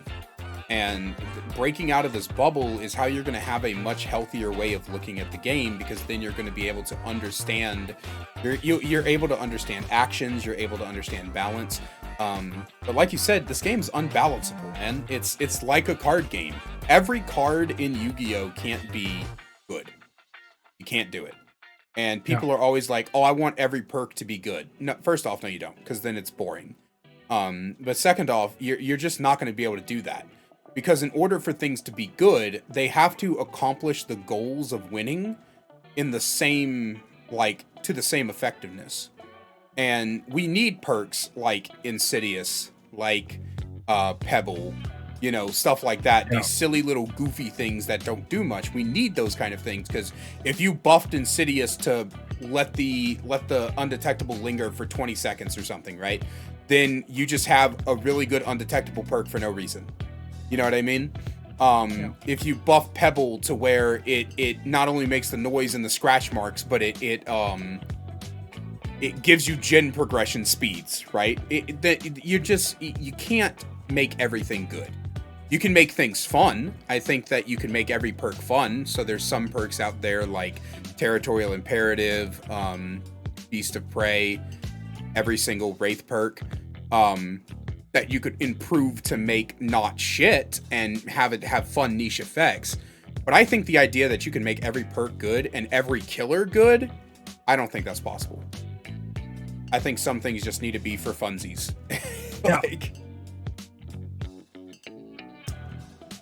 Michael Ermo says, was there a video idea you always wanted to somehow do but you couldn't for some reason? For example, if it was too difficult to pull off, or if the game just wasn't in the right state for it to be done. Oh, actually can't leak that. Oh,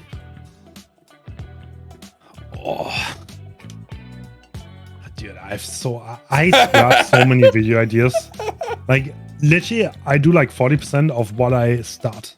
I think. Like I have like a very, very bad track record because like I might not like it anymore. Yeah. I might script it out completely, and then I'm like, this is dry as fuck. Nobody wants to watch that. Yeah. For example, what I did like 2 weeks ago, I spent like a few hours scripting out a video on Unreal because it's like nobody understands that killer anymore. It's like the story of Unreal, how they became like the killer that nobody understands what they do anymore.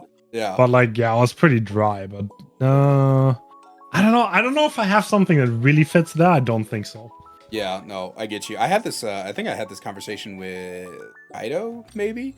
Where I was talking about like, dude, you guys have no idea how many times creators will start an idea and just scrap the shit. I have had videos that went through the concept, the script writing, the recording, and the editing, and I ended up throwing the whole fucking thing away. I have had videos that made it all the way to the end. Like, I once had a video that I finished all the way through, scheduled it for upload, made the thumbnail, and halfway through, like, after I put the thumbnail on the video, I rewatched it, and I said, this is shit, and I deleted the whole fucking thing. Anytime you guys ever want to ask a content creator if there's ever videos that they've wanted to do that they haven't, or if there's videos that they started that they scrapped, the answer is almost always yes. I have quite a few video ideas. There's one that I really want to do, but I need to get a hold of somebody who can help me get audio from the game, like isolated audio, you know, like footsteps and stuff like that. Actually, there are files. Wait, I can give you that. I think I would like that after we're done today. I need those because I have a very specific idea in mind, but I need to be able to get isolated audio in order to do them. So yeah, if you can point me to those or get them to me. I'll look. I think I set my PC up, but I'll try to find it. I appreciate that. But yeah, the answer is yes. The answer is always going to be yes, no matter who you ask. The answer is yes. Mr. Bagel, that's probably the best name today so far, says, have you ever burnt out from DBD or come close to quitting the game? I think I did. I have extremely unhealthy habits when it comes to content creation. And it's like I walk in waves where I walk incredibly hard. They're like semi-burnout. And I slow down, and then like 1 month later I'm back at full force. Yeah. So it's like I don't know how long I can possibly keep that rhythm up. Burning out with Dead by Daylight. I don't think so. No. Actually, I don't know, like fully burned out. Like there are parts where I enjoy it more. Right now, I have a lot of fun again. I don't know why. I was like, I just really like Vecna and Unknown, and like those two killers kind of like drive me again. But no, I would not say so. Like before I started content creation, I always took like breaks. I played for a month, then I took like 2 months break, then I played for a month. Now I always play. I still really like the game. If anything, I burn out on content creation. Yeah, no, I feel that like the working in waves. Like that's what I try to tell people. So like today I was telling chat, like, unless you're a content creator, you don't really know the feeling. But what I do is I record videos in batches. So I write/record videos in batches. And then I'll have like 10 or 12 videos that need to be made. And then I edit them all in at one time in like one night, which is not healthy, by the way. Don't fucking do that. But I'll edit like 10 or 12 videos in one night, and then I'll ship those videos out the next morning and get them scheduled. And then I'm just like dead. Like all my energy is gone for like 4 or 5 days. And then I repeat the process over again. Where if I just did like 2 videos a day or something, you know, like record like a couple videos a day, edit them that night, stuff like that, I'd probably fare a lot better. But like we're doing this interview on the 12th. I'm probably not going to edit this until the 13th or 14th when I have more videos built up. And then it's going to get scheduled for upload, you know, like the 6th. It's not going to come out the 16th, but it's going to get scheduled on the day of the 16th. That's when I sit down and I make, like, this morning I made 25 thumbnails for every video that's getting uploaded across all 4 channels. Okay. Yeah, dude, it's I run 4 YouTube channels along with my stream, and it's not something I recommend to people, but I also have no friends. I have no friends, no money, no bitches, so that's kind of my life, man. But I think an important thing is to make sure you enjoy content creation. You know, and it's like you said, but even things you enjoy, you could get burnt out. I saw Otz is taking like a 10-day vacation or something. Yeah. I'm really happy for him. It's his first time he's taken a vacation in what, like 3 years? Like an actual, like sit down, fuck everything type of vacation. And I know there's also like, you know, he needs it, man. Otz works so hard, dude. Like, so fucking hard. He does. He's a workaholic. Of course, you know him better than I do. You guys are, you know, actual like close friends. But like sometimes I see, like when he releases like those 9-hour videos, and he's wearing the same shirt through the whole thing. Does he record those in one fucking day? Yes. Holy shit! No, that's the one take actually. One take? I don't know. He's like odds is like, yeah, no, I'm not kidding. Like the 9-hour videos is probably one take out. Oh my god, he's a madman.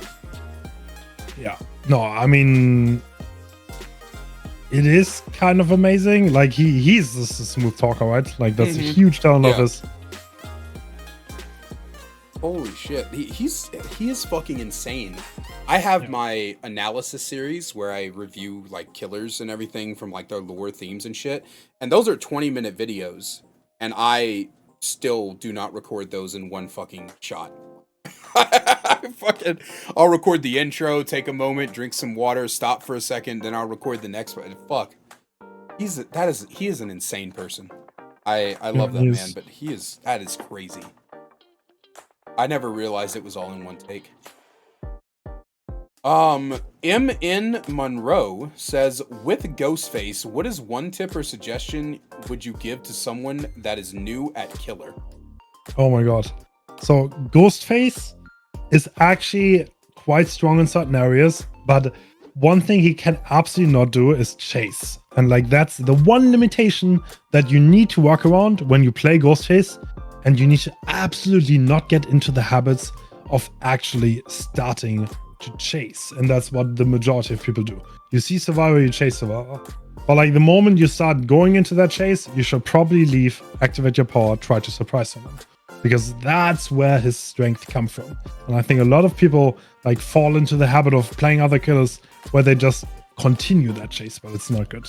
You shouldn't. That's interesting. I think I'm gonna have to keep that in mind. Because fun fact. Oh my god, no, go for it. What's up? I am, oh my god, I'm such a perfectionist, but I want to make a video on Ghostface, a really long one, where I go extremely in depth on how to play him and I think what the right play is. Because he's like, I kind of love the character. Because Ghostface is like a character that like stays true to his design and doesn't have like a meta weird play style where if you play him properly, then you start doing weird shit and you don't actually surprise people anymore. So that like that's what Ghostface really has, because like even on the high level, you still want to surprise people and you want to stalk them. And that's what I kind of love about him. Yeah, and I want to get back into him because, fun fact, the reason I even started playing this game was because of Ghostface. Oh. My favorite slasher movie of all time is the original Scream. So when I originally bought the game, I bought it on like a sale. It was like $5 or some shit. And so I bought it, but I never played it. And then one day during Halloween, I used to be an Apex Legends streamer. I don't know if you know this. But I ended up quitting Apex. 6,000 hours in the game. I got fucking sick and tired of it. I hated Respawn. I hated EA. I hated the community. I hated fucking everything. I was so not just burnt out of the game, just burnt out of anything related to Apex. And so I entered this like kind of small, like couple of month variety era where I was playing Valorant, I was playing Overwatch, and when Overwatch 2 dropped, I was actually planning to come back to Overwatch because, like I said, I used to coach it.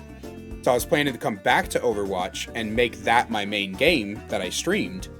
And it was October, it was Halloween, and so I was like, I want to do something special for Halloween. And I was like, oh, I guess I have this Dead by Daylight game, and one of my friends at the time, she was like, yeah, they have Ghostface in there. I was like, fucking sold. So I booted it up and I bought Ghostface instantly, and I didn't even play Trapper or Wraith. I didn't play any other killer first. For my first like 25 hours, I only played Ghostface. All my first experiences of the game were Ghostface, and I didn't understand this game so much that I thought his power was to detect people with. So, you know, when he gets the little white lines and the killer instinct when you get revealed, I thought that's what his power was. I didn't even know what undetectable was. I would just right click and walk around the fucking map and wait for the reveal to happen. So that's, you know, I fell in love with the character.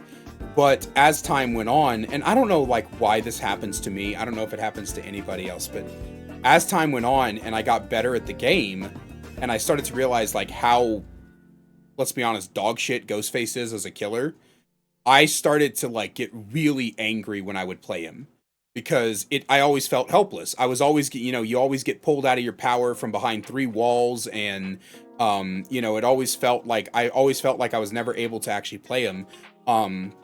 But now that you mention, you know, you shouldn't be enter chases, I wonder if the thing with him is not, I mean, he's bad. He's just an M1 killer, let's be real with ourselves. But I wonder if it's more that I wasn't playing him correctly.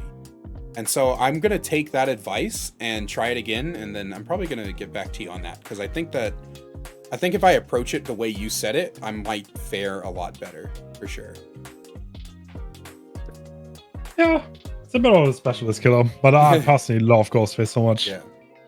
Our last community question for the day, before we get into the wrap-up part of this, comes from Solo Yapper. They say, what kind of license that's not horror would you like in Dead by Daylight? Okay, what kind of license that is not horror? I will go with Star Wars, I think. No, is that too crazy? Dude, Darth Vader as a killer would go so hard.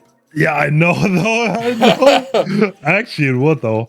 Like, I don't know, some Jar Jar Binks survivor maybe would kind of go hard. Like, yeah. I'll go for that. Yeah, no, I think,